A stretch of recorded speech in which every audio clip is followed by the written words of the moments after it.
नमस्कार दोस्तों, आज के हमारे इस वीडियो में हम आपके लिए भादो मास में सुने जाने वाली गोगा नवमी की कहानी लेकर आए हैं।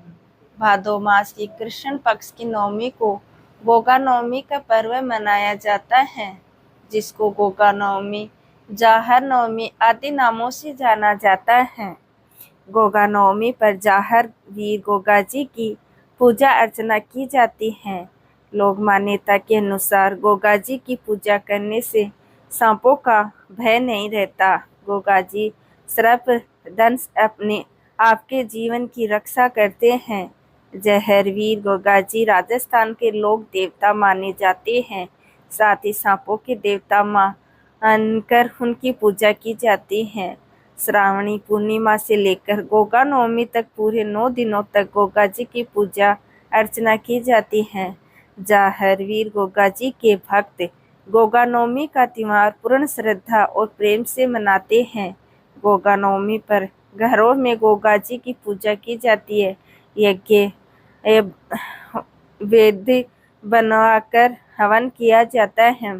गोगा जी के नाम की ज्योत जलाई जाती है और भोग में खीर, मालपुआ आदि चढ़ाया जाता है और गोगा जी महाराज की कथा सुनी जाती है। गोगा नवमी पर गोगा मेड़ी पर मेला भरता है। तो आइए अब सुनते हैं गोगा जी महाराज की जन्म कथा। गोगा जी महाराज का जन्म कैसे हुआ, यानी गोगा नवमी की व्रत कथा। गोगा नवमी के विषय में एक कथा प्रचलित है, जिसके अनुसार गोगा मारू देश का राजा था और उनकी माँ बाछला गुरु गोरखनाथ जी की परम भक्त थी। एक दिन बाबा गोरखनाथ अपने शिष्यों समेत बाछल के राज्य में आते हैं। रानी बाछल को जब इस बात का पता चलता है तो वह बड़ी प्रसन्न होती है। इधर बाबा गोरखनाथ अपने सिद्ध शिष्य धनी रिया को नगर में जाकर फेरी लगाने का आदेश देते हैं। गुरु का आदेश पाकर शिष्य नगर में भिक्षाटन करने के लिए निकल पड़ता है।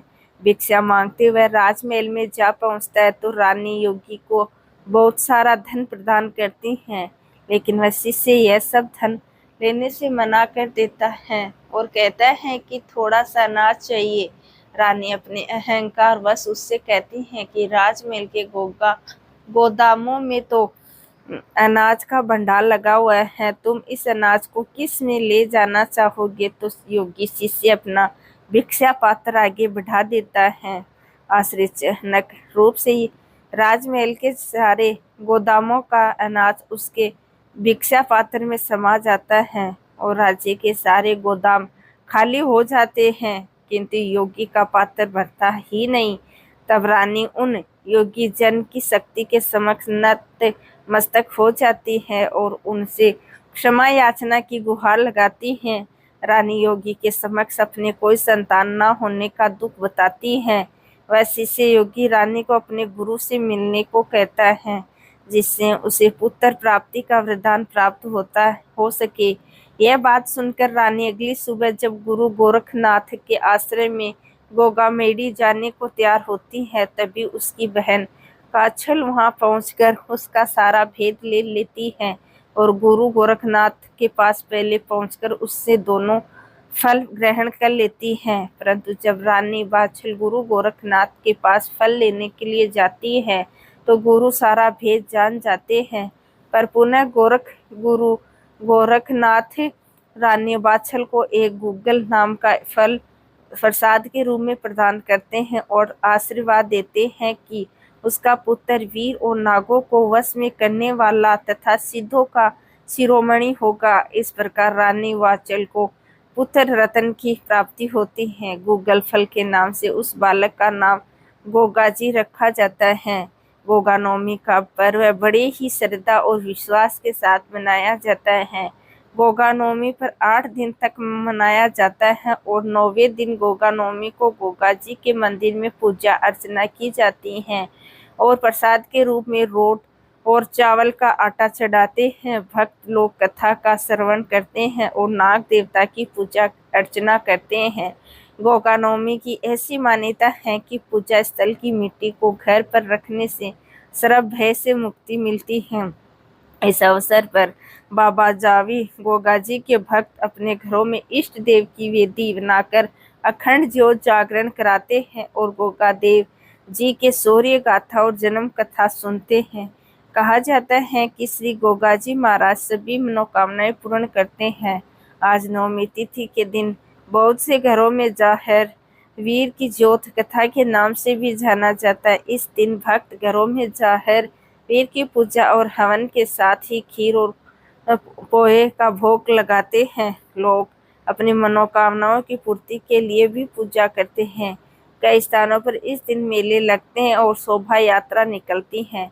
भादवा नवमी को सुबह जल्दी उठकर नहा धोकर खाना बनाए खीर चूरमा गुलगुले आदि बनाकर जब मिट्टी की मूर्तियां लेकर महिलाएं आती हैं तो इनकी पूजा होती है।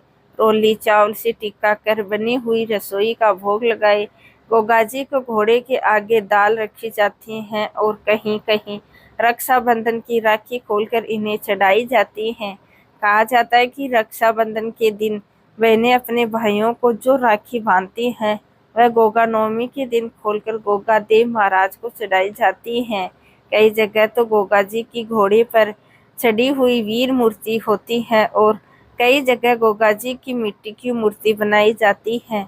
तो यह थी गोगा जी महाराज की व्रत कथा, उनकी जन्म कथा और गोगा जी नवमी की पूजा विधि। गोगा नवमी के संबंध में ये मान्यता कि पूजा स्थल की मिट्टी को घर में रखने से श्रभ भय नहीं रहता।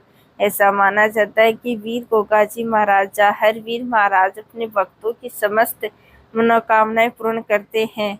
बोलिए गोगा जी महाराज की जय। तो यह थी गोगा नवमी की व्रत कथा। आपको यह कथा कैसी लगी कमेंट करके ज़रूर बताएं और साथ ही साथ मेरे चैनल जतिन लाइफ स्टाइल को सब्सक्राइब करना ना भूलें। धन्यवाद दोस्तों।